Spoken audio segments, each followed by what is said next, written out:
Jimmy Panzo Jala Sorande, Gonjo Toban Power Shinji, Gonjo Toban Power Shinji, Gonjo Toban Power Shinji, Lo Shan. The unsurpassed, profound, and wonderful Dharma is difficult to encounter in billions of eons. I now see it, hear it, receive it, and uphold it. I vow to fathom the Tathagata's true meaning in order to liberate all beings and let's generate the supreme Bodhisattva.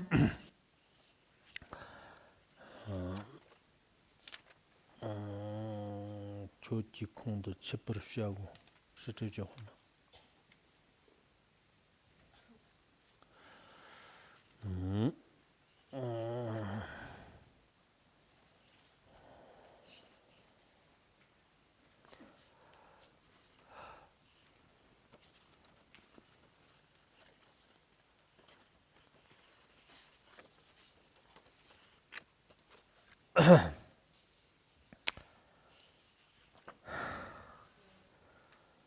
Ganglap Trubagam, Sopa Yopa Le, Hotsibia, Paron Rovam Cho, Gana Nyomo, Yopa Tetat, Yitzim Jigan, Nibra Mashab, Ravshung Tundut, Yondan Dopar Nam, Dong Semji, Super Mafshi Chu, Kella, Jean Met, Jean Le, Songshir Met, Gangla Norshir, Datum Jonga, Jong of Chu, Kella Chuma, Vadan, Vomo Met. Kimdang Ninji Tsogjan Yodmayan, Janpo, Janmo, Mechang, Wangshik Met, Raptor Shone, Super Mavshechu, Jejang Raptor, Jevif Temba Yi, Nurmu, Gurnam, Tatpe, Vlani, No, Jejang Rap, Je, Never, Jiver, Shu, Trubar number Ponla, Zopa, Kid, Mozu the same of Jerdig. Javar of Zhong, Juba, Shopa, Semchang, Yarwa, Tunjo, Shenji, Yirdan, Rangmanjir, Testavin of Zotong Sunji, Kid, Tsokba, Jigshir of Juba, Shina, Dungmer of Sotan, Jiangwa, Jiang, Rong, Gorer, Dagdang, Digdang, Digba, Tetar, Jiktin, Dana, Nibar Namla, Jiktin, Dala, Nibar Namlam, Jong, Sokburn Jerva, Niban, the Kun, Sokunjir. Vagla, Nyarvan, Perva, Meda, Sonjir, Namla, Gavaram, Jongan, Gerna, Keba, Sajik, Tsokba, Keeper, Kedma, Shed, Olak, Suratak, Stunum, Nidman, Ger, Namjang, Kornum, Jipper, Menjer, De, Deim, Zavshi, Takjan, Gendum, Jong, Trubar, Payum, Tetak, Yen, Tagbir, Tom, the Yin, Ganjera, Zhang, Leki, Jeba, Mali, Shanen, Toptan, Jeshan, Jonji. Dutr Ju, Tamba Ganyan, Ten of Zopa, Kid, Truba, Deba, Lana, Stunman Chak, Niba Tetra, Nin of Tanman, Ni, Start of Trumida, Nurbam, Tair, and Ger, Sajik Donir, Tin of Zopa, Kid, Tinip, Jondan, the Shanchu Sanwa, Sanwa Chimbo, Champion, the Kut of Sort of Jondandel. Jondan de, Gunni Numo Bate, Zamda Lawan, Division Shabe, Lobroson, the Monsarva Lasso.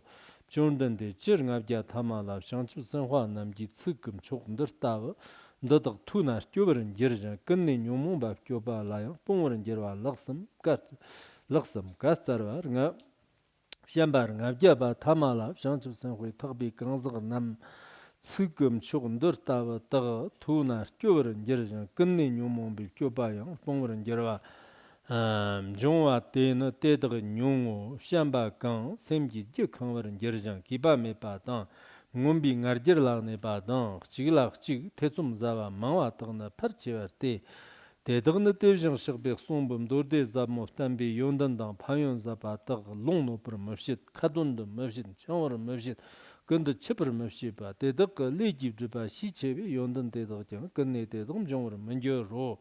Tedak tapa me bim dorden da dagla tesum zabaran yerde shigyang longno per mershid chawar mershid shan chipper mershid de tedak chongdo didar digching gerlong ge chalig dan digne ndarkatam dorden da dagna ranzu shibayin da dagna devjang shigbe somba mayino de jibjirjinam dorden da dagle yondan dan payun shaba kanyin ba tedak kekindale mumjong jang me pichero ji mu ba lobra shedo 대 따가 대 따르다 무밥 록뱀 도르데 잠몬도 만도청 태좀도 저때 롱노프르메시 카톤도 메시 럼보 대덕 연단당 파용 대덕 돈엔 더터 출봉으로 저르고 레지 넘버 만바나 비정으로 미니소 냠도 마심소 대니 좀든데 기상주 생활 첨부 좀든데라 상주 생활 첨부 샴벤 더것도 소르도 좀든데 대비정식바 최후메기 연단 대비정식바 송바 강락 반다다 경기 샘케바 강 롱아지기 일랍기바 당 대비정식바 최후메바 일랍기바 디 산지기 장데 계버는 게르나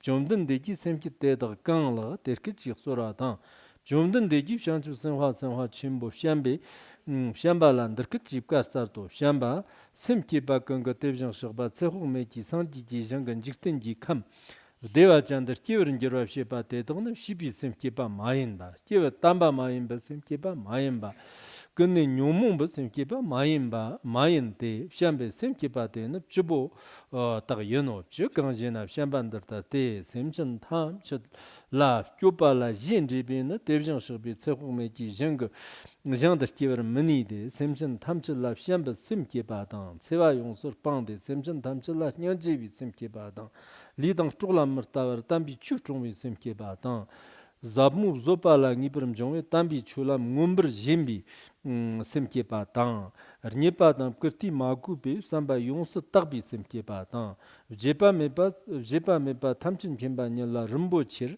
샘케바당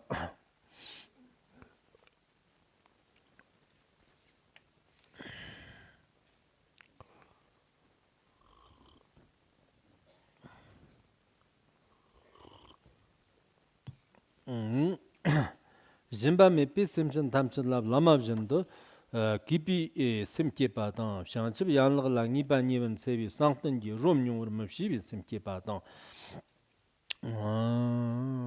상տն기 롬뇽 샹집 지야노 롬뇽 만디비 기비 사와 넘버 나츠기 샘케바당 참마용서 방데 상지 지스 잠밥 곰비 샘케바테 참마용서 방데 상지 지스 잠밥 곰비 샘케 참마용 샴비 샘키밥 주보 대덕은 샘키밥 주보 대덕을 샘키밥 강 롬 샘키밥 강인바데는 샘키 대덕당단나 산기 기장들 끼버 만저와노 네메도 디나 데니 좀던데 라 세당단바 강가 운더크 집가르도 좀던데 럭부산밥 거로 추질 남장때 잠도 삼기미 기반은 몸서와 럭소 데크덕 송라던 좀던데지 세당단바 강가오라 럭소 집샤와 전데 강가오 럭소 강가오 디입시르 교질 럭비산밥 거라 집샤와 추질 남장도 종시 좀던데지 데크지 가 자르네 샹추 선화 전부 샴바당 샹추 선화 대덕당 세당단바 강가오당 라당 머당 라마인 지자당 집은 직된 예랑데 좀든데게 송바라 몸으로 또도 박바 꿈축서바 추지르 남장 레거 동적 야발레 럭비산바 거르 레거 집샤와테 니시 짜르가바 족소 르갸그르김 컴본 자나마자당 스렌 짝 보르다당 지친기 로자 완데 이시데라 소베 게르장 지데 흩달라 바빠고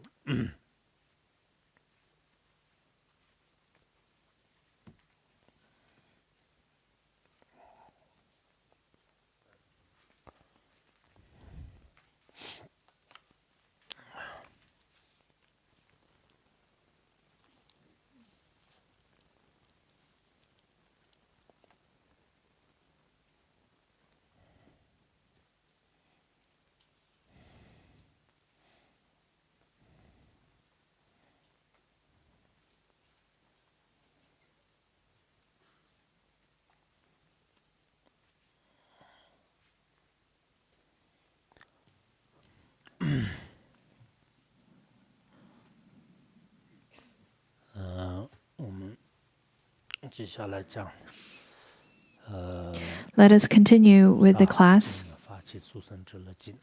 Our class on generating the supreme aspiration of Bodhisattva. This is our last class on this particular sutra. We're going to finish up the last part on talking about the faults of engaging in conceptual elaborations. we didn't quite finish the verses from last time, so we will continue from there. 昨天前面就是说是这个细论的话呢， We've already talked about how conceptual elaborations, or the ones who indulge in conceptual elaborations, would have a difficult time to realize the perfect Bodhi.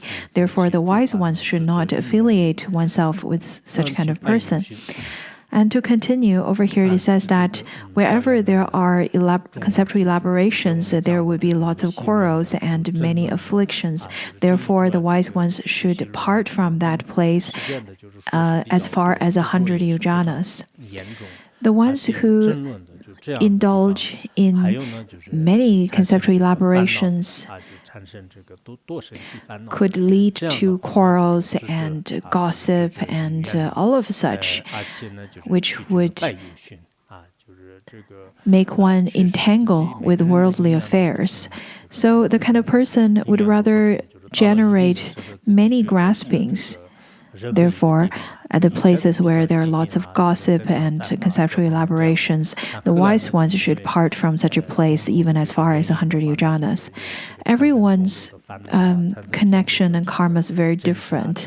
Maybe at first you feel that you are at a really quiet and peaceful place and best place to practice, but slowly, out of different reasons, there may be afflictions arising in various situations, and then it would lead to quarrels and gossip and lots of worldly affairs. Therefore, in such kind of condition, the wise ones should depart from such a situation. This is quite important.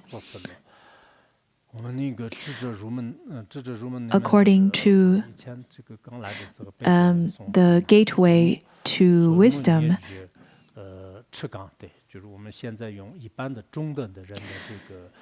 100 yojana, the calculation of 100 yojana, there are in fact different ways of describing the distance of 100 yojana. For example, according to Abhidharma and according to Mipa Rinpoche's opinion, as well as according to the Kalachakra's opinion, this is how it's calculated. A regular-sized person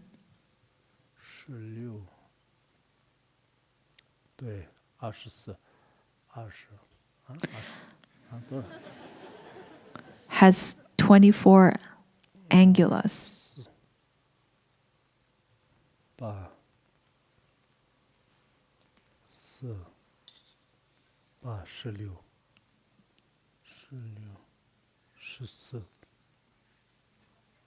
不是20啊？多少？这个叫一周嘛，就是一周是24。Well, this is one angula, and one angula. This is one hasta, and then one hasta equals to 24 angulas. 就然后这样嘛。 这样的话呢，就是4周的话，那就是1公。So you have to measure it in such a way, and then 4 hastas is 1 danus. 500公呢，就是一个温训啊，就是500公是一个温训。And 500 danus is 1. 就是8温具啊，就是温具，就是我们说有时候说 1 gavyuti. 这个色来训。 就是它智者入门当中是这样的，就是 according to the gateway to wisdom, this is how it's calculated. So 24 angulas is 1 hasta, 4 hastas is 1 danus. 那这样的话，一共的话，基本上我觉得是像我的话，可能1米多一点吧，就是因为1米30，就这样的话呢，可能1米大概1米1左右吧。1 danus. 然后这个500这个500公呢，就是因为它宋词翻译的时候，就是后面的文句。In fact, over here it says 5 danus. 文句的意思，500公呢就是一个文句，然后8个文句的话呢，那么就是500 danus is 1 gavyuti, and 8 Gavyuti is 1 yujana. This is the calculation that is used widely according to the gateway to wisdom. Otherwise, compared to the other calculations, such as according to mainland and India, or according to the journey to the west in Tang Dynasty, where it says that the king of India would ask his army to travel 1 yujana a day, which is about 40 kilometers.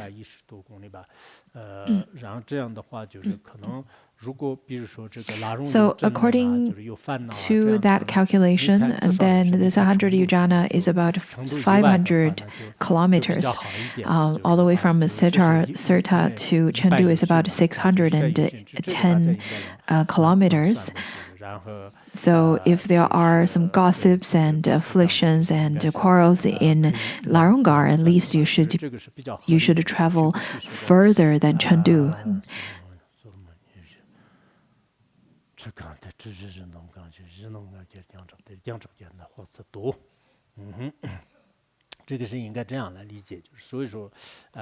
This is how you should understand in terms of the 100 yujanas.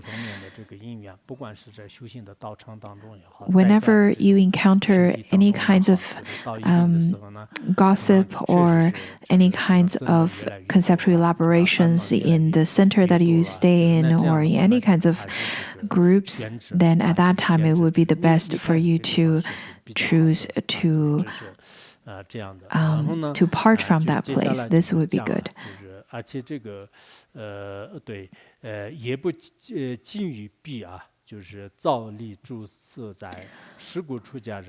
then the Buddha said that, therefore, one should not get close to such a person and building all kinds of properties and houses. The renunciates should not engage in disputes. The translation is a little bit different than the ones according to the Tibetan version and the Sui Dynasty's version. The Tibetan version doesn't really say that, it doesn't state it in this way. The Tibetan version says that one should not get close to a place that's full of disputes, and one should not build properties. As a renunciate, you should not build properties or create centers at a place where there's many disputes. Otherwise, it would be quite unsuccessful for you to propagate the Dharma and benefit the sentient beings. As a practitioner, if you cannot do either, there's really not much meaning for you to stay at that place. Not only it's not going to be beneficial to the sentient beings, it could bring some harm to the sentient beings. Maybe you would bring harm to the Dharma that is not appropriate. So over here it says that as a renunciate, you should not stay at a place where there are disputes. This particular sutra is more leaning towards the teachings to the renunciates, but I think for the lay practitioners, there are teachings you can learn from as well, from the sutra as well. The renunciates, the monastics, should engage in practice, and the purpose of practice has two folds, and one is to benefit self in terms of attaining enlightenment, and the other one is benefiting sentient beings. If you cannot achieve either of those goals, then what's the point of becoming a renunciate? What's the point of becoming monastic? If you have more afflictions after getting ordained, what's the point of benefiting yourself and the others? What's the point of you wearing the robes? It's really quite meaningless after getting ordained and still have or even have more afflictions than you used to. In fact, getting ordained is not that simple. There are the ones who, though wearing the robes, but their minds are not strong enough at all. Their actions are full of self-interest. In this sense, then those group of monastics would not be considered as worthy as the lay practitioners, because some of the lay practitioners, their actions may not be appropriate at all times. But the ones who are already monastic, since they are wearing the monastic robes, if their actions are not appropriate, if their minds are not capable or not strong enough, if they were to indulge in laziness, sleep, and not engage in contemplation and study and practice, then in various kinds of situations, they could create many gossips and many disputes. If that were to happen, it would be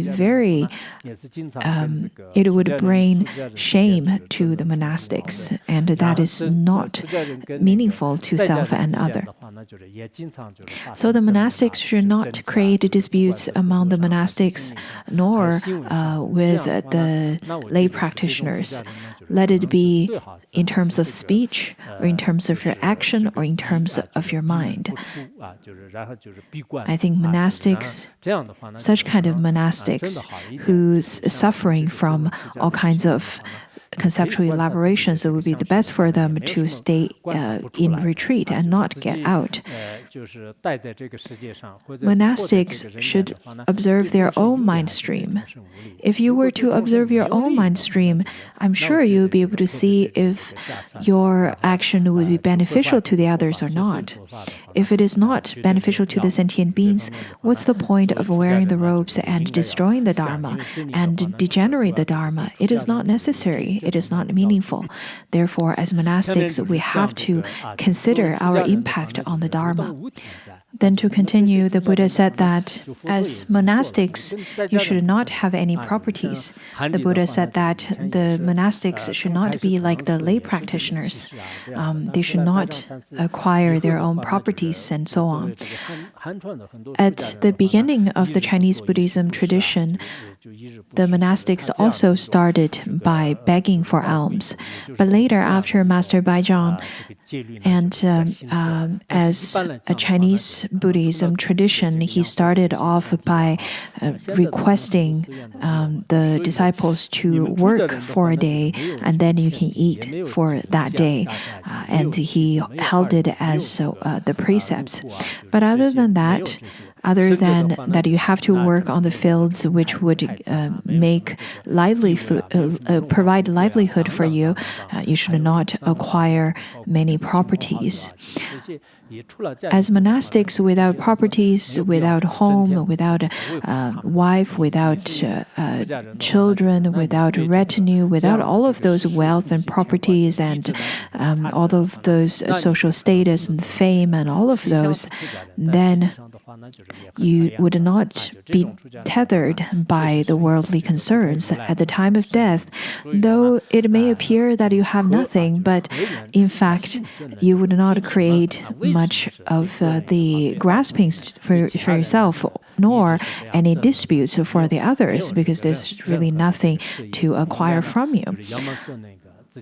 In a center, let it be for self or the others, it is really not necessary to create any disputes. It is not meaningful. You should lead your pure life and part yourself from the place where there are disputes, as far as 100 yojanas. In the older days, 100 yojanas would be a long distance, but now 100 yojana is about 1 hour of flight between Garzi Airport to Chengdu Airport, which is not far at all. When we studied the 37 stanzas of Bodhisattvas, where it says that we should part from our hometown. This is exactly the same. Because if there are disputes, it would be difficult almost to, there would be no chance to study and practice. So in our institute, I would also say the same. If you create disputes, there's no need for you to stay here anymore. This is a pure practice center. Pongsu Rinpoche had provided such kind of center and protected this for such a long time. Now it's approaching the 18th year of the parinirvana of Pongsu Rinpoche. I think we should be aware of his effort, and we should also stay in this pure center with pure actions. And we should not create disputes, we should not gossip. Let you be composer khenmos or supervisors, whomsoever you are. If you were to create any disputes, there's no need for you to stay here. But in general, I think our institute is rather quite pure in terms of quite pure and harmonious in terms of the Sangha, especially. I think it is we should especially thank that to Pongsu Rinpoche, because let it be interpersonal or among different communities, I believe it were quite harmonious. And this is one of our very special characteristics of our Sangha. Otherwise, we have a few dozens of Khenpos and Khenmos. If even the Khenpos and Khenmos do not get along with each other, that would be quite a chaos. That would create quite a chaos in our Sangha. According to the Sutra, it says that everyone create disputes, and such kind of disputes arise from desire.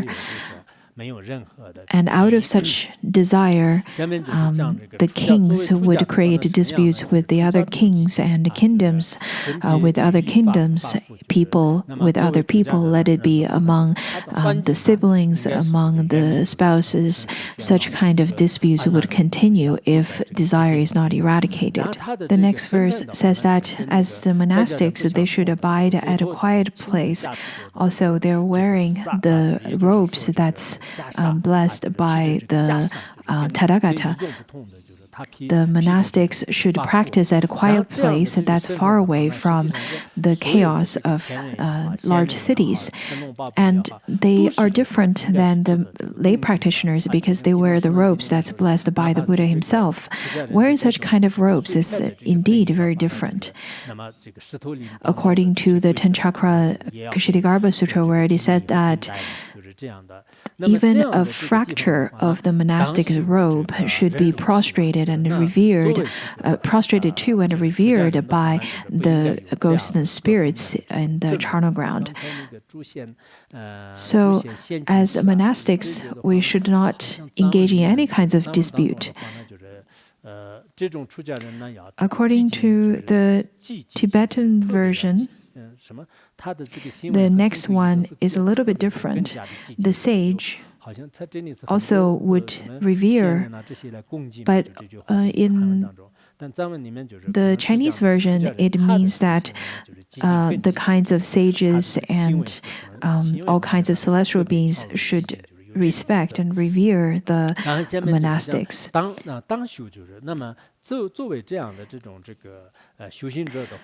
For such reason, one should practice patience.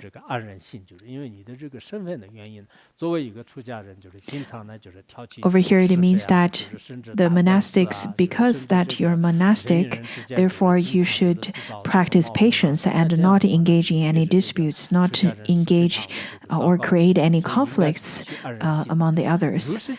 If you were to do that, it would mean that you're such a terrible practitioner or monastic.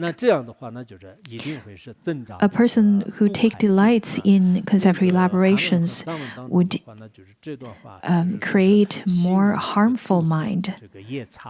The Tibetan version, as well as the Sui Dynasty version, where it says that their mind should not be like the poisonous snake and the yakshas. If they are like such, they would fall into the lower realms of hell realm and the hungry ghost realm. So the translation is a little bit different. If one's mind is constantly stay in anger, is infused with pain, then such kind of person would be reborn in hell realm and hungry ghost realm. That's what it means here. So if you were to develop the mind of harming the others, that could definitely lead one to be reborn in the lower realms. Therefore, the monastics should practice patience. According to the 50 stanzas of Shramana, it taught the 4 practices of the Shramanas, where it says that when others are slandering you, not repaying the others, revenging the others with slandering. When the others lash out anger upon you, do not revenge others with anger. When others beat you, do not revenge with beating the others. And when others criticize you, do not revenge the others by seeking the faults of the others. This was taught by Ponzo Rinpoche when he was giving teachings in Canada. He taught on these 4 practices of a true Shramana. So as a pure Shramana, a pure renunciate, when the others are seeking the shortcomings of you, of your grandparents, of your parents, of anyone close to you, in fact, you should not revenge the others by talking back to them. But nowadays, I think people get angry out of no reason, even if others have not done anything harmful to you. This is quite embarrassing. Maybe those of you who tend to react in such a way, you had been poisonous snake in your past life. In fact, over here, Shramana means the ones who practice virtue, which is Gijung in Tibetan language. The ones who practice virtue could include both monastic and the lay practitioners. Therefore, from the rather narrow aspect, the Shramana refers to the Shramanera, the female ones, the Shramaneri, and the Bhikshu and Bhikshunis, as well as the Sikshamana. Sikshamana, after taking the precept of Sikshamana precepts, do not get angry with everybody, do not speak of the shortcomings of the others, do not slander and curse the others. This is really inappropriate. The Mahayana Shramana, the Mahayana 4 practices of the Shramana, in fact, has the connotation or the teachings of benefiting the others on top of the previous said. If the others beat you, not only you should not revenge on the others by beating them, you should in fact try your best to benefit the others. And same applies to if others slander or criticize you, and so on and so forth. There was once Buddha gave teaching to one of his disciples, and the disciple, maybe Ananda, maybe Shariputra, I can't remember. Anyhow, the disciple asked the Buddha, saying that if I made a mistake and the others pointed out and told me that I've made a mistake, what should I do? And if I didn't do anything wrong, but people criticize me out of no reason, what should I do? Buddha said, as a true practitioner, even if you've never done anything wrong and people would slander you out of no reason, at that time you should generate a mind of benefiting the others and practice in such a way. This is so difficult for all of us, for many of us actually. It looks like we are Mahayana practitioners holding a prayer wheel and holding a mala and chanting or wearing the robes or being a lay practitioner. But I think our practice tend to be very superficial and it doesn't really sink into our mind at all. Therefore, it is indeed quite difficult for us to practice the Shramana four practices. Don't even mention about the Mahayana level of the four practices of Shramana. Talking about the four practices of Shramana, I remember that Pontsog Rinpoche gave teachings abroad in the Western countries back then, and it was really enlightening because the way he gave teachings to the Westerners was on one way complying with the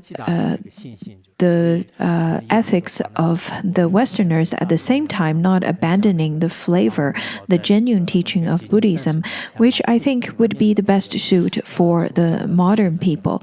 And it could be the best to work with the afflictions that we have nowadays. Also, it could increase our confidence and faith towards Nyingma teaching. So, without much obstacles, hopefully, I really want to compile the teachings of Pontsog Rinpoche from 30 years back into words.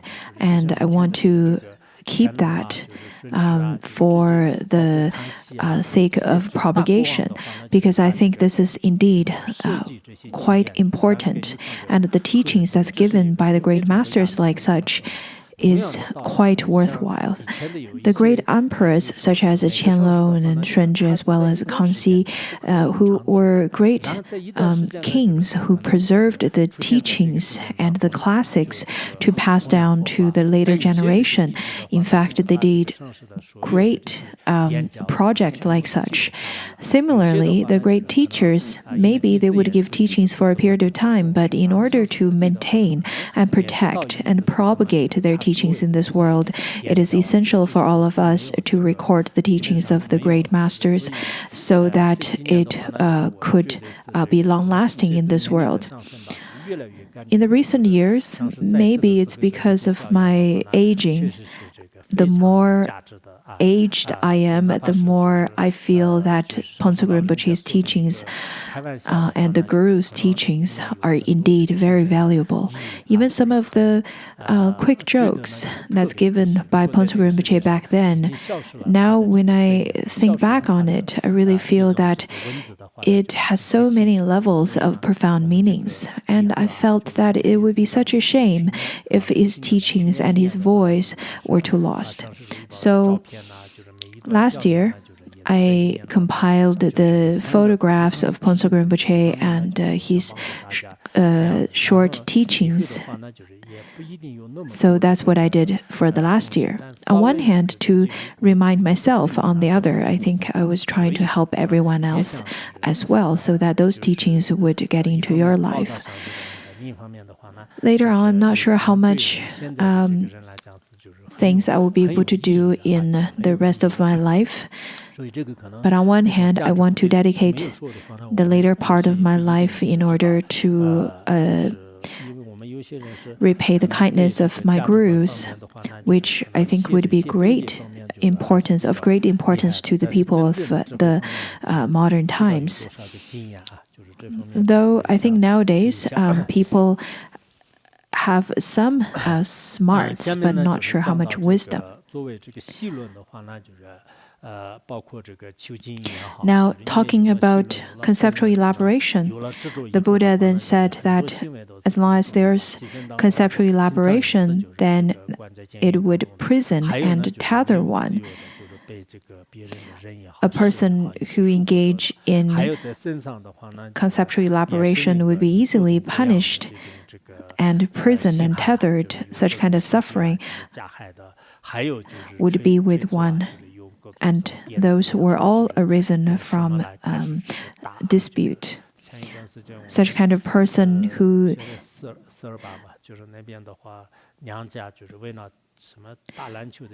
in fact, have lots of disputes, they would have no freedom. Just a little while ago, there is a little town around my hometown county. It's called Serba, and two households engaged in disputes over basketball, and it was only a 5 RMB worth of dispute. over 5 RMB. That is, their disputes was only over 5 RMB. And then an authority from the county asked them to try to resolve it themselves instead of engaging disputes and fighting. Then the two families decided that they're going to take the matter on their own. So one group of young men tied up the other and then used the belts from a tractor and hit on the other group. So at that time, after a while, the whole thing just elevated. Over a dozen people were fighting all together. So we can see that kind of suffering, how the kind of suffering could elevate and could create various kinds of suffering. The ones who take delight in the conceptual elaborations would meet the wise spiritual friends. They will not have a good reputation and not having a joyful mind. In fact, we can see, let it be our daily life or our practice, none of those are going to be quite none of those are going to run smoothly if one has a mind of dispute. According to the Sutra of Right Mindfulness, it says that the wise ones would affiliate with the wise. It is because of their closeness of habitual patterns. The type of people with rigid mind, their action towards the wise actions would increase and they would practice the path of hell realm. So there are the kind of people who indeed are quite rigid and they're quite solid when they're practicing the vice. Their minds are not fragile at that time and they're very strong at doing so. It seems that they have their own personality of doing that, and it doesn't matter whatever others would do or say, they would not retrieve themselves from practicing the vice.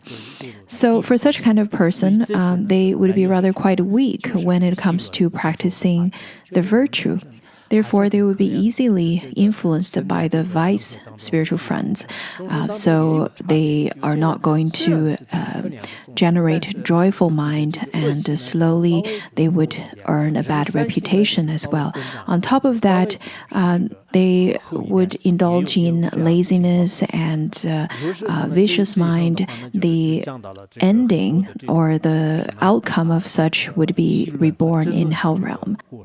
The above said are the faults of indulging in the conceptual elaborations. And then the Buddha started talking about all the merits one would gain if one abandons the conceptual elaborations. So first one is that such kind of person would depart from all kinds of disputes. And the spirits and ghosts will not have any chance to harm you. The retinues would not leave you. Now, when we think about that, there are people who are abandoned by their family and friends and the virtuous friends. And the reason is because they grasp onto conceptual elaborations. They really have a strong grasping towards disputes and gossips. And then they would not be able to attract the retinues around them because they don't feel very safe around such kind of person. If you don't have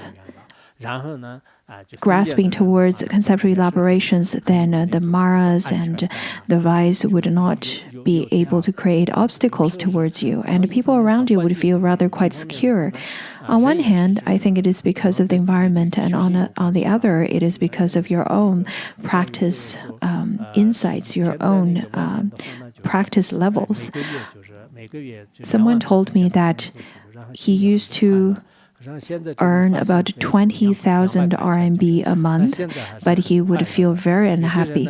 Now, though, he only receives 200 RMB, but he's much more happier. There are people who would receive over 100,000 per month. But after they renounced that lifestyle and came here, they only use about 100 to about 500 a month, but they would still feel very happy about that.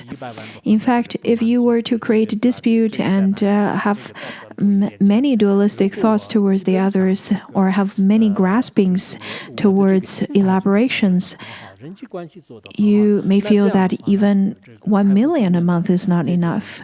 You would feel that I can invest this money here, I can earn more if I were to do this. But if you were to tame your mind, you will be able to relate to the others better, and you won't feel very greedy in terms of your financial situation, and you would probably feel very sufficient, and that would bring you joyfulness. And in turn, you would feel very meaningful.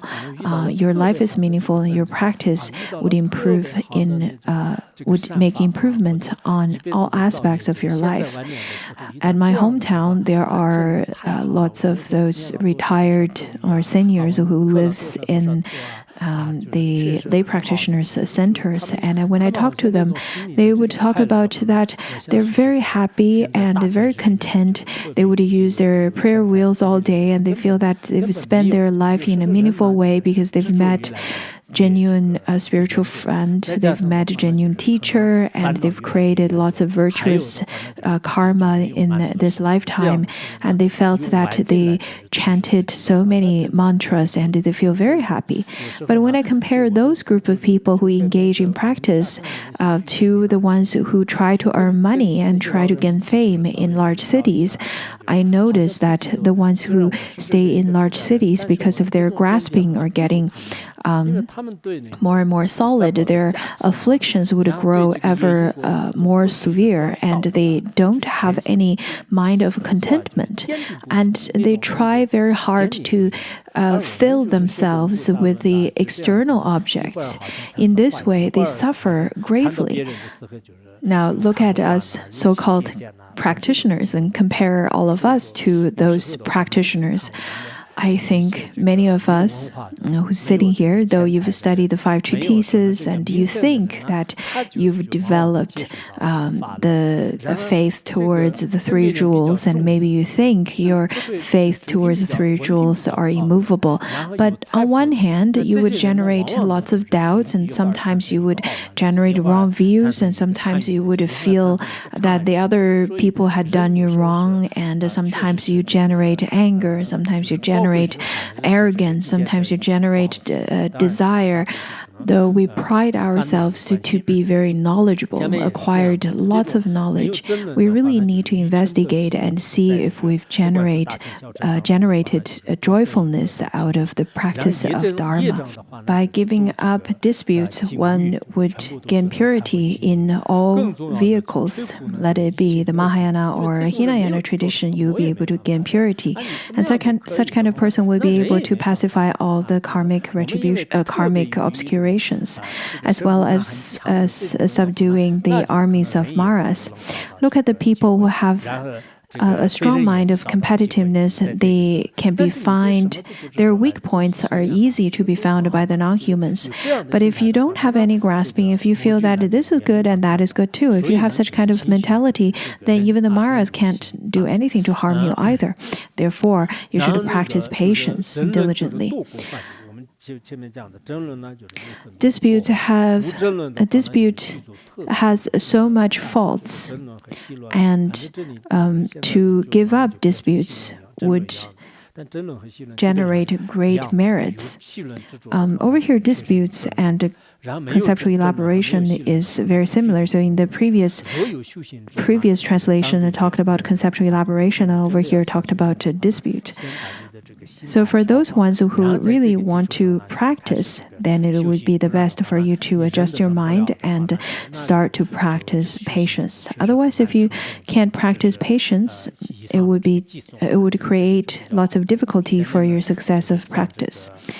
This is easy to understand. Those are the verses. And then the Maitreya Bodhisattva addressed the Buddha saying that, how rare, world-honored one, you've given such great talks on the faults of conceptual elaborations. After hearing this, the Bodhisattvas have all generated great awakened heart and a great understanding. So Maitreya Bodhisattva addressed the Buddha saying that, however, in the degenerated age, in the 500-year degenerated age, there are many bodhisattvas. They would understand the faults of disputes. Would they be able to remorse and be able to part from afflictions? And then the Buddha told Maitreya Bodhisattva saying that, well, it's very difficult. In fact, not many bodhisattvas would be able to do that.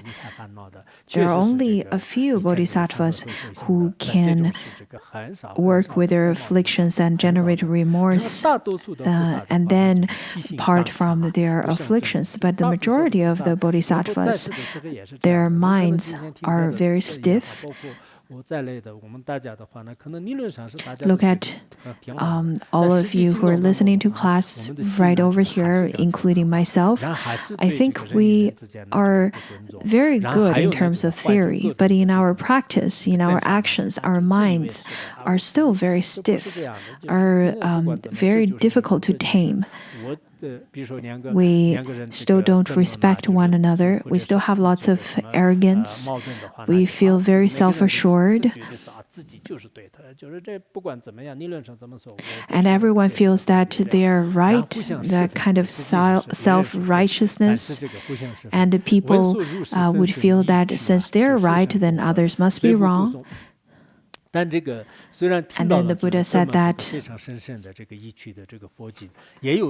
after knowing such profound teachings, though it is of great merit, though after chanting and upholding, but because of the bodhisattvas then would be infused with a heavy karmic obscuration, they would not be able to generate supreme merits.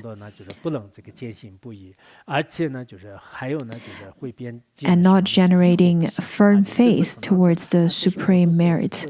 Not only they would not be able to give teachings to the others, in fact, they would generate not only they would not be able to teach to the others, they would in fact generate lots of doubts themselves. At that time,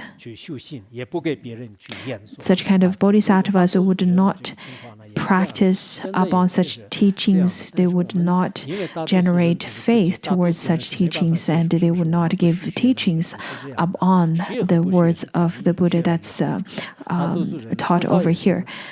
Of course, learning is still really great. At least in a short period of time, you would be able to remember, and you would think that, oh, this is taught 2,500 years ago, yet it is still extremely applicable. When I compare myself to these teachings, I feel rather quite embarrassed. So this is really quite good for us to still listen and study this teaching. At that time, Mara, the Mara Papaman, after seeing this, he would dress up just as the Shramanas or just as the lay practitioners. Mara Popman know that how the practitioners at the time would easily generate a wrong view, so they would pretend or deceive the others by dressing up as the bhikshus or dressing up as the shramanas or lay practitioners in such a way. Especially, he would dress up as monastics. They would appear in front of the people who likes disputes. And then they would say that all of those teachings are given by the kind of people who take delights in words, the literatures and the poets. That's the group of people made those so-called sutra teachings. Just as nowadays we hear a lot how the scholars in mainland area would say that this is not a true teaching from the Buddha. This is a teaching. This is a book that's forged by a literature back in the ancient times. This is not a genuine teaching. This is a forged teaching. In fact, lots of people are like this nowadays. They would claim that the Kshitigarbha Sutra is forged, is fake, and all the merits and the benefits that's written in the sutra cannot be attained. But why don't you practice upon those teachings and see if you'll be able to gain those merits and and benefits? People nowadays would talk about the various kinds of theories, and some of them may sound very true, but they definitely have lots of faulty in it. At that time, Mara would go to the kind of people who easily generate doubts and would slander the various sutras and saying that those sutras are forged. In Chinese history, we can see that there are lots of such kind of rumors, or people would say that this is forged and so on and so forth. But in the Tibetan area, the Tibetan Buddhism, in general, we don't have such saying at all. Because when King Sotram Ditsen compiled the Tibetan Tripitaka, he used a very strict way of compiling. If the sutra was not included in the Sanskrit or doesn't have a Sanskrit source, then that sutra cannot be translated. So till now, the Tibetan Buddhism or Tibetan version of Tripitaka doesn't really have the quite spread rumor as how the Chinese area would have. There are other traditions. For example, in other areas such as Confucianism and Taoism, some people would question, well, the Analects can't be taught by Confucius. It must be written and composed by his disciples or by the others, because you can't trace back to the source. So people would generate lots of doubts. For example, when we were giving teachings of Shurangama Sutra, we also talked about how Master Nanhuai Jing, who's a master in the Chinese classics, we talked about his opinion as well as some of my personal opinions. There are people who would slander that because the sutra was written in such a beautiful way, therefore it must not have been a sutra, and it must have been forged by some great literature back then. We say that flies go for the cracked eggs. Usually, if you don't have any doubts, if you have certainty and faith, then the Maras won't be able to harm us. However, for the ones who have not developed certainty in the view, for those of you who have not come to a firm understanding, then the Mara would be able to disturb you in such a way and deceive you in such a way. On top of that, they would develop disputes and doubts for the ones who practice up on when they practice up on emptiness. Over here, the emptiness teachings, according to the Tibetan and Sui dynasty, in fact, it says Sutra. That one would generate doubts and disputes towards the sutras, but according to the Tibetan version, it is to generate doubts and disputes towards the profound teachings of the sutra. So in neither of those who talk about emptiness, but I think anyhow it should be similar. Let it be the teachings talking about profound emptiness or the other profound Dharma teachings. People would generate lots of doubts and disputes, and that would lead to unwillingness to chant and recite and practice upon those sutras. If some of you were to say that, oh, this teacher is fake, it's a charlatan, then there are a group of people who would listen to them and not wanting to relate to that teacher anymore. So similarly, when people say that, well, the Tantra and the teachings are false, and then it would lead to a group of people who have not developed faith in teaching or who have not developed a firm certainty in their view, yet they would waver and they would not wanting to listen to that anymore. And then the Buddha told Maitreya Bodhisattva, saying that such kind of foolish ones would not be able to understand that it is because of their karmic retribution they would not be able to protect such supreme merit. For such kind of a person who cannot protect the teachings and cannot protect such supreme merit, it is because of their own karmic retribution. Once such kind of karma would be pacified, they will definitely be able to know that those are meritorious. The pacifying of such karmic retribution would include maybe by the blessings of Buddhas and Bodhisattvas, maybe because of slowly working through those obscurations by confessing, by practicing diligently. At that time, you can say that one can finally see the sun after the fog is dispersed.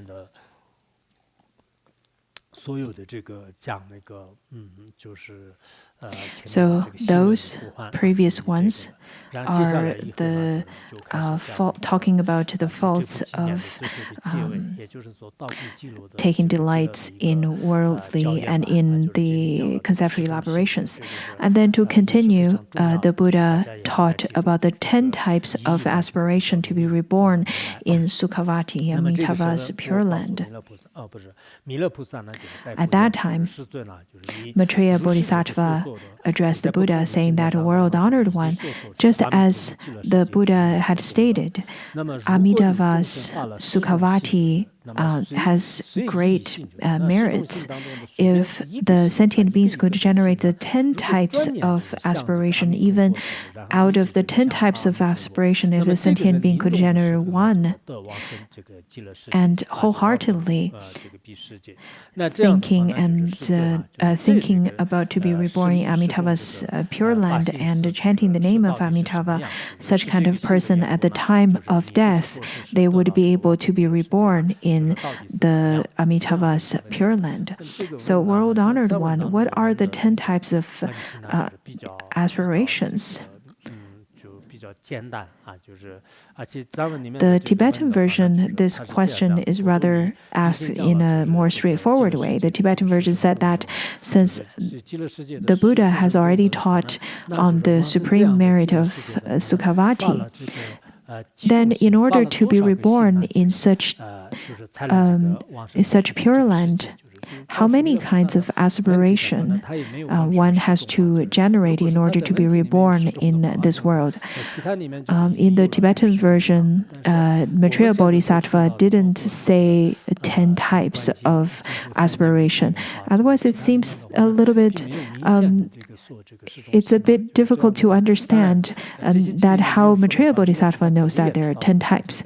Anyhow, we can see that according to the 3 sutras or the 5 sutras of Pure Land, though the Buddha did not specifically say that there are 10 types of aspiration, but Maitreya Bodhisattva must have known as well.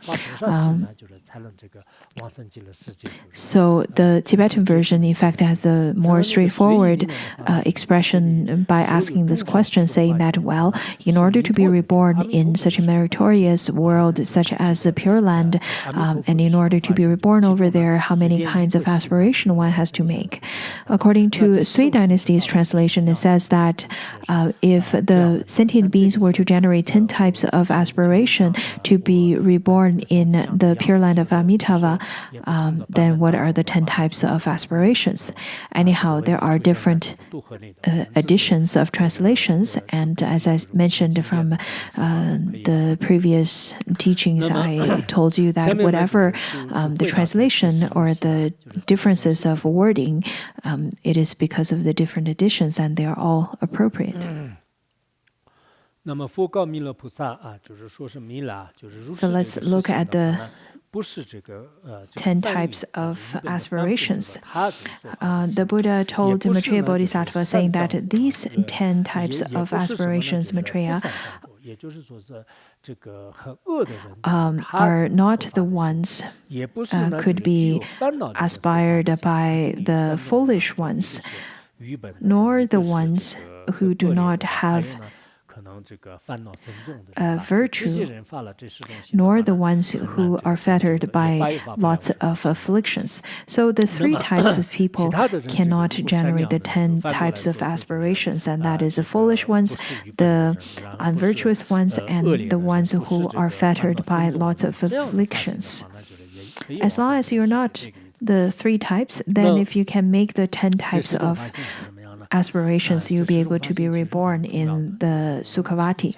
So what are the 10 aspirations? This is quite important.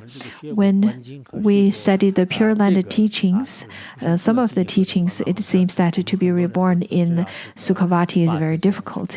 And some of them may seem to be rather quite easy, such as the Contemplation Sutra. But when we look at this sutra and talking about how to be reborn in Sukhavati, in fact, it's quite simple. Over here, it says that if we were to generate even 1 aspiration out of the 10, you will be able to be reborn in Sukhavati. This is quite hopeful, isn't it? So let's look at it. The first one is that to generate a great compassion to all sentient beings. The kind of great compassion without any harm to all sentient beings. Let it be towards their body or speech or mind. One do not create any harm to the sentient beings in terms of the 3 gates. So the great compassion, in fact, this is the first aspiration. To generate great compassion towards all sentient beings, this is the first one. And the second one is that generating the mind that is devoid of harm towards all sentient beings. So not forcing the sentient being, not harming the sentient beings, not generating any suffering towards the sentient beings.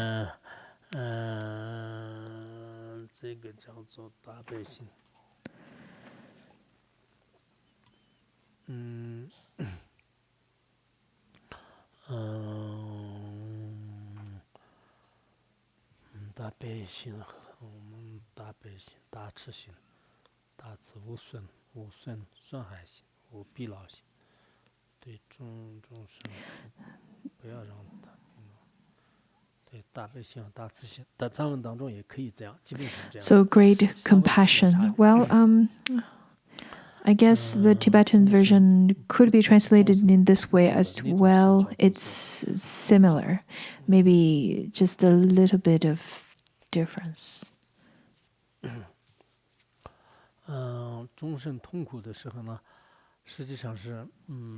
Well, when the sentient beings are suffering, usually that's what we feel is called harming the sentient beings. That is to create or to make the sentient beings suffer. That's a mind of harming the others. However, to the Bodhisattvas who have genuine great compassion, according to the Tattvasiddhi Shastra, it says that when one sees the suffering of the sentient beings, one would feel suffering because of the sentient being is experiencing suffering right at that moment. When the genuine bodhisattva sees the sentient beings are enjoying or being happy, then the bodhisattvas would contemplate up on the impermanence, and therefore this also could lead to suffering.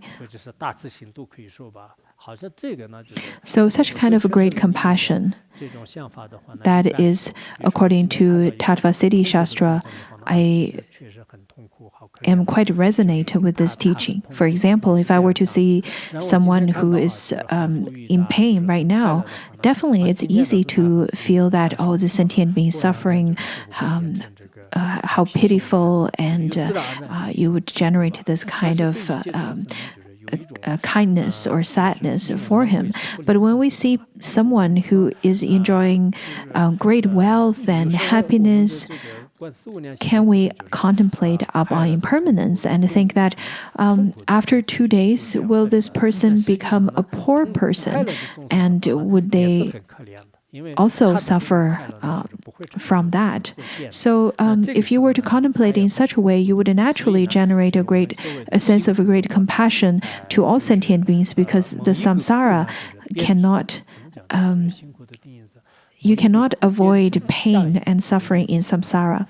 When we contemplate upon the four immeasurables, this is how we differentiate the happiness and the suffering. How do we give the definition of pervasive suffering according to Abhidharma? How was it stated? Do you remember? The current 5 skandhas turn into the cause of suffering of the next 5 skandhas, or the suffering.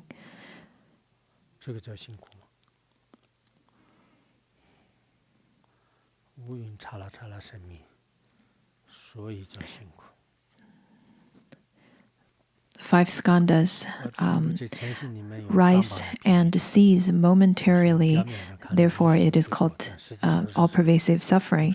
In fact, according to Patrul Rinpoche, he used the example of Tsampa. He said that the Tsampa, though, seems like there is no karmic obscuration. However, it has hidden causes of suffering.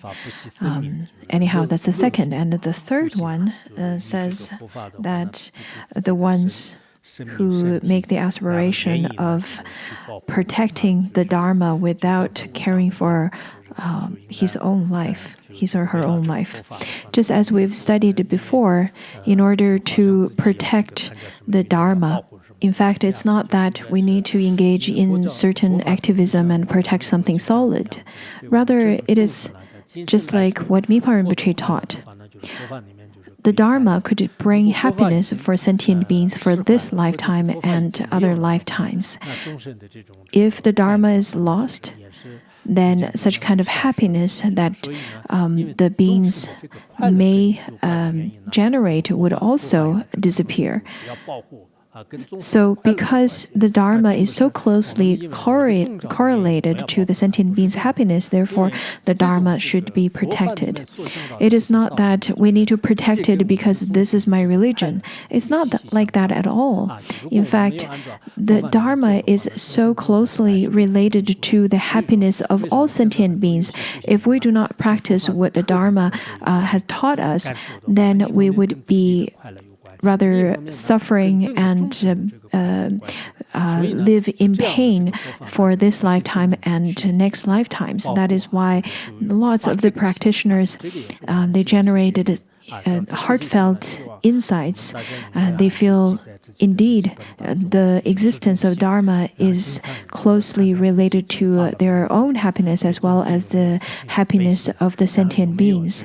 So we need to generate such kind of a mind to protect the Dharma. This is also the cause that could lead one to be reborn in Sukhavati. The fourth one is that generate the mind of forbearance towards the Dharma and without grasping. The translation is a little different than the Tibetan version. Without attachment, actually, according to the Tibetan version, is to create a longing. To long for the Dharma, according to the Tibetan version, it means that we need to generate the forbearance of Dharma, which is reliant on the Dharma. So we need to generate longing towards the Dharma, towards the Mahayana teachings. But over here, according to the Chinese translation, it says that to generate the forbearance of Dharma without grasping. So without grasping, or maybe it should be without characteristic, because previously we can see that the previous one is to have the mind of compassion, of loving kindness, and then later we'll see that there is the mind of purity and so on. There is no negation in front of any of those, but over here it says to do not generate the mind of grasping, which doesn't really rhyme with any of the other ones. I think the Chinese ones can be explained in accordance with the Chinese translation, which could mean that all of the source of the forbearance of Dharma is non-characteristic. Therefore, you should not grasp onto any of the Dharma of phenomena. So everything is illusory, is dreamlike, and like a bubble. So that's the way to understand the Chinese version. The fifth one says that one should generate the mind of not desire for benefit, nor respect and reverence. If one were to have lots of grasping towards the worldly eight dharmas, then how could one generate the pure mind? Now, the sixth one is to generate the aspiration of the omniscience of the Buddha and not to forget anything. So I think this is something that we really want nowadays, especially if you're preparing for exams. You would, I know many of you who prepared exams all night long, but couldn't remember anything on the second morning and nothing at all during exams.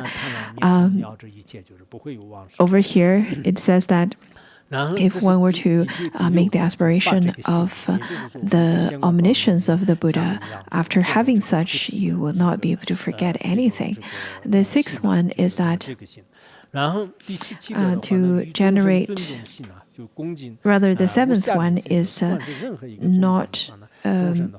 is to respect all sentient beings and revere all of them without taking any as the inferior. Whenever you look at any sentient beings, you would generate respect and not see anyone that's inferior than you or duller than you in terms of their capacity. Even to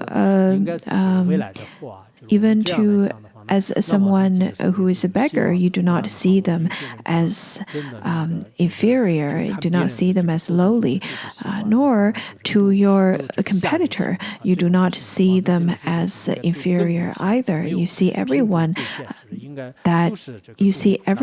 with the capacity of enlightenment. Everyone has Tathagata Garbha.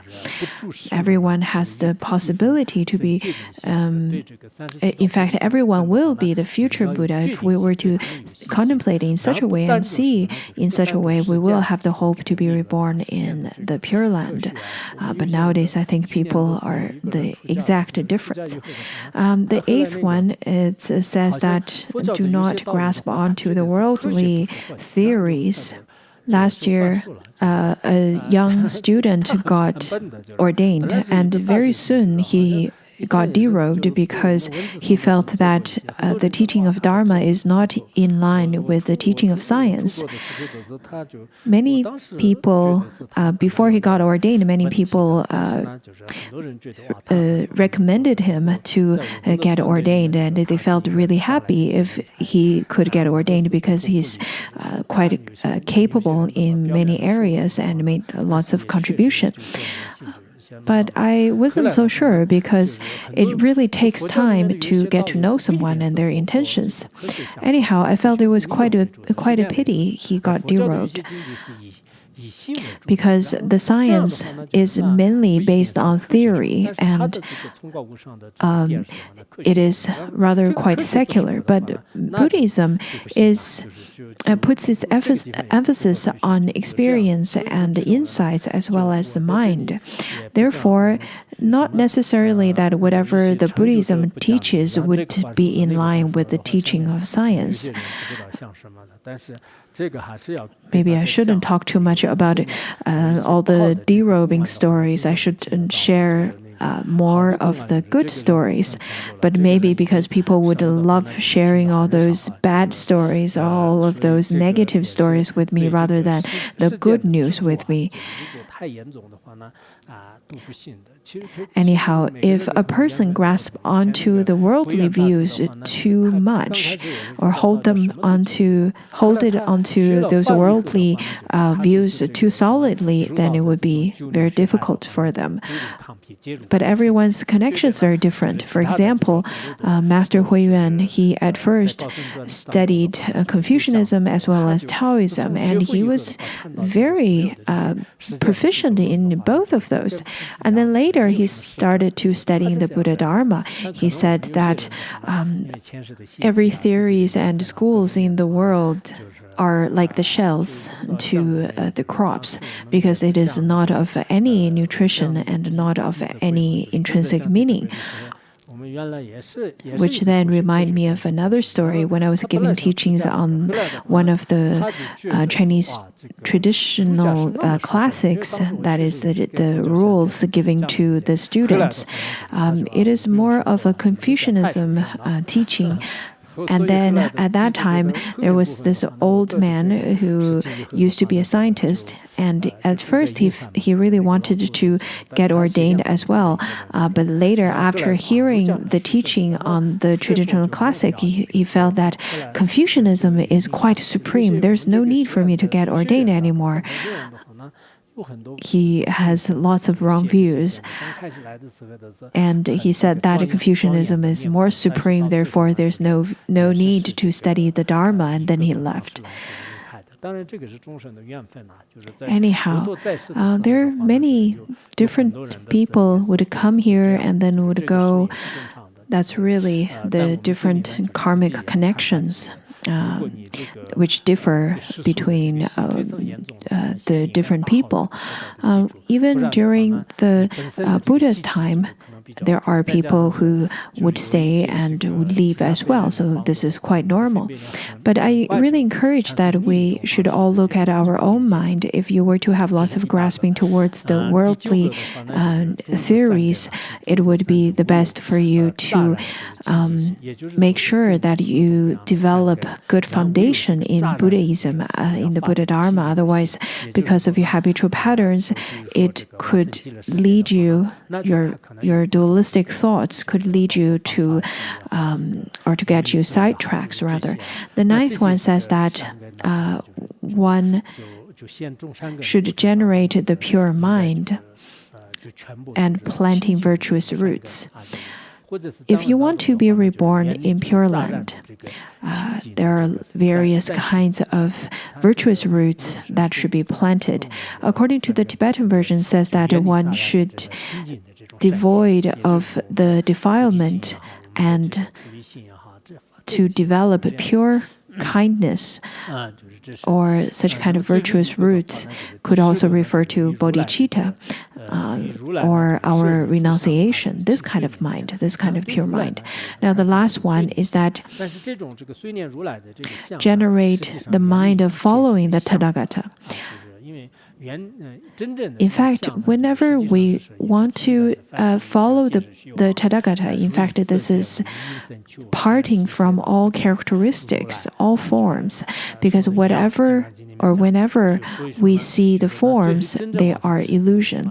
If one were to seek for the Tathagata with form and sound, those are the wrong path to seek for the Tathagata and cannot see the Tathagata. This is the teaching given in the Vajra Chatika, the Diamond Sutra.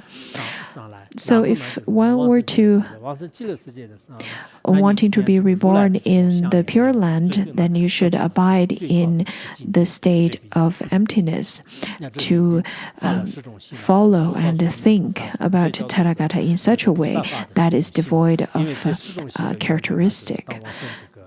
These are the 10 types of aspiration, and the Buddha told Maitreya Bodhisattva saying that these are the 10 types of aspirations. If one were to follow even or to generate even one out of the 10 aspirations, for example, if one were to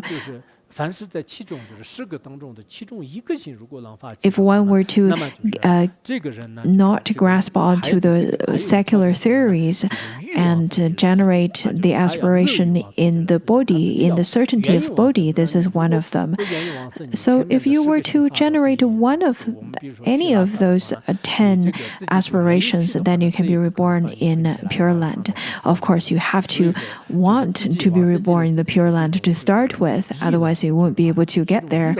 Just like if you want to go to Lhasa, if you don't even want to go, nobody can tie you up and throw you into the airplane. You can't do that.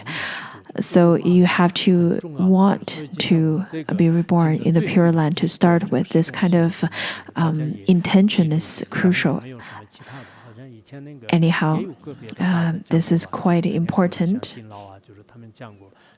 I believe a few other great masters also give teaching on the sutra before. The other day, as I mentioned, Master Jin Cohen and so on, they've also given the teachings on it.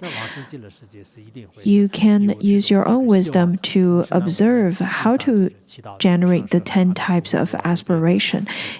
If you can't generate the 10 at the same time, then at least you can generate a few. You can supplicate the teacher and you can supplicate the guru that is no other than Amitabha. Yesterday when we had a meeting with some Kemples, there was one old Kemple. His name is Aki Pondro. He is a great Kemple who gave teachings to the Jomos. I think he went to Mount Wutai as well back then. And at that time, Phuntsol Rinpoche asked him to give teachings to the Jomos, and he's right now 87 years old, and he chant 1 million Amitabha's name every year. Yesterday, I tried to encourage all the old Kemples to give teachings to the Jomos every day. Otherwise, it would be difficult for... otherwise, they're really missing out a lot from receiving the teachings from the teachers who actually have genuine insights. When I gave that teaching to the old Kemples, that Kemple said that, well, since I'm already really aged, if you really want me to, I could give teachings. But since every year, but since 1993, I would chant Amitabha's name every year. And he would chant 1 million Amitabha's name every year. Unfortunately, I feel very embarrassed about myself because I haven't even finished mine yet. I'm not sure if I will have the hope to be reborn in the Sukhavati. But looking at the 10 aspirations, I think 1 or 2 out of those I think I can do, which is quite a good deal for me. Now, the next part would be rather quite fast, so let's take a look. And then Venerable Ananda addressed the Buddha. Previously, Maitreya Bodhisattva was asking and conversing with the Buddha, and now Venerable Ananda addressed the Buddha, saying that how rare, world-honored one. Now, the Tathagata had given the teaching on the true merit of generating the supreme aspiration of Bodhisattva. Now, how should we uphold this sutra, or what's the name for this sutra? And then the Buddha told Ananda, saying that this sutra can be named as the Sutra on generating supreme bodhicitta, generating the supreme aspiration of bodhisattva, or it can be named as the sutra that's requested by Maitreya Bodhisattva. Thus, all of you should uphold the sutra in such a way. So these are the 2 names. You can uphold this sutra. The first name is the one that we're using, but the second name, the sutra that's requested by Maitreya Bodhisattva, in fact, is included in the Chinese Tripitaka. However, the same title that's included in the Chinese Tripitaka, the Qianlong Tripitaka, is rather a different sutra. Anyhow, the sutra requested by Maitreya Bodhisattva is the title that is only referred by Bodhiruchi, the translator of this version, but not found anywhere else. And then after giving the teaching of the sutra, Maitreya Bodhisattva, as well as the other bodhisattvas, according to Sui Dynasty, Sui Dynasty's translation, it says that 60 bodhisattvas, along with Maitreya Bodhisattvas, and then says that as well as the Shravakas and the celestial beings, human beings, Ashuras, Gandharvas, after hearing the Buddha's teaching, all rejoiced and uphold the teaching. So now we've concluded the teaching on this sutra.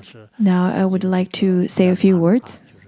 First of all, today I've already completed my teaching for this year, that is 2020. And for those of you who are here, tomorrow we have another class. In fact, it is for only the ones who are present. There will be more information made available by your composer Kunmos. Anyhow, so that's a short announcement. Another thing is that this year, I believe that we have rather quite a different way of having classes. It's rather quite different than how we used to have classes, but all over the world, even all those privileged universities and schools and Buddhist institutes as well as monasteries are all using internet to taking classes. There's no other ways other than that right now. But today, I think we've already concluded our teachings for the year 2020. I've thanked the Khenpos and Kunmos who worked very diligently on their classes. Though we didn't follow our previous method of having after-class presentation and so on and so forth. But I think this is really wonderful that we've already concluded the teaching for this year. And for that, I truly appreciate the blessings from the Dharma protectors as well as all the staff members over here. Otherwise, it's very difficult to finish teachings all by myself. And the second thing is that I am going to be in retreat, and maybe I would like to write a few things during that period of time. We're going to have 1 or 2 months of vacation, holiday, winter holiday, and then we're going to resume our class around March, and we're going to resume some of our new lessons. So between now and then, we will be in winter holidays. Many of the restaurants and shops will be closed. I noticed that many of the hotels are all closed as well, including Luhor and Garze and Serta. I rarely see any hotels and restaurants are still open. Anyhow, the restaurants over here and hotels over here in Larangar will also be closed very soon. The staff members are preparing for this as well. Now, I think it's really important not to have any fear. If you want to get into retreat over here, that's fine. Or if you want to take a quick walk and to see how's the pandemic going, and that's fine too. That's the second thing I would like to address. The third one I would like to address is that there are some financial supports I've received. Other than the part I've already offered to the building of monastery, I've offered the rest of the financial support to the whole sangha. I'd rather not to tell you the number, but I really hope that the ones who've made connections with me, let it be a good connection or a bad connection, I wish that such kind of offering could bring them temporary and eternal benefits, and may such kind of connection would eventually lead them to Pure Land. Therefore, I really hope that at the time of dedication of merit, we can all dedicate such merit together. We should be very happy right now. Look at our weather and look at everyone who's here. This is really quite wonderful. We've finished such kind of teaching. In this era, in this kind of cold winter, during this pandemic, while people have all kinds of obstacles and all kinds of afflictions, everybody over here with your steadfast mind, and you finally finish studying this sutra as well as the sutra that's taught previously. This is really worthy to feel rejoice, to generate rejoice. All of the Khenpos and Khenmos worked diligently, especially during this year when everywhere is suffering from the pandemic. There's really nothing happening in the institute. This is something that we should be happy about. People from Europe told me that Europe used to be just like the celestial realm in the past, but now people don't even want to go out, and people don't even know if it's a good idea to get vaccination. It is rather quite a risk. And now the people who used to live in the celestial realm all felt quite terrified. We can see that it's really impermanent in our life, and everyone should be prepared for the impermanence of your life as well.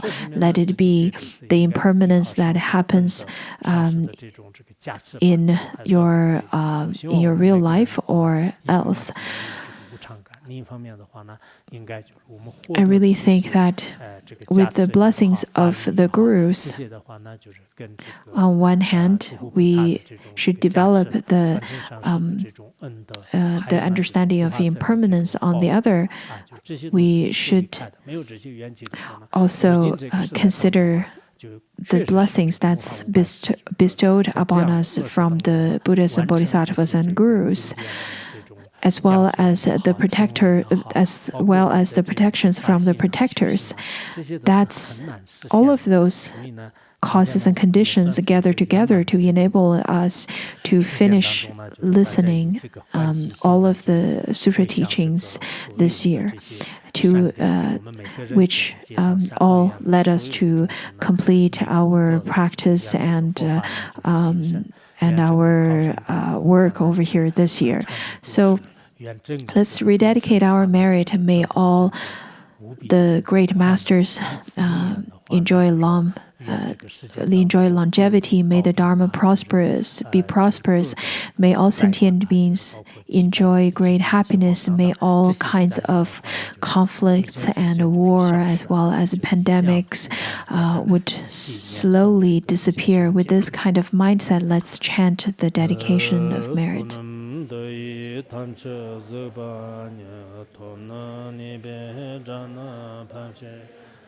Jirga nanchi rana chuba Shubum solen roa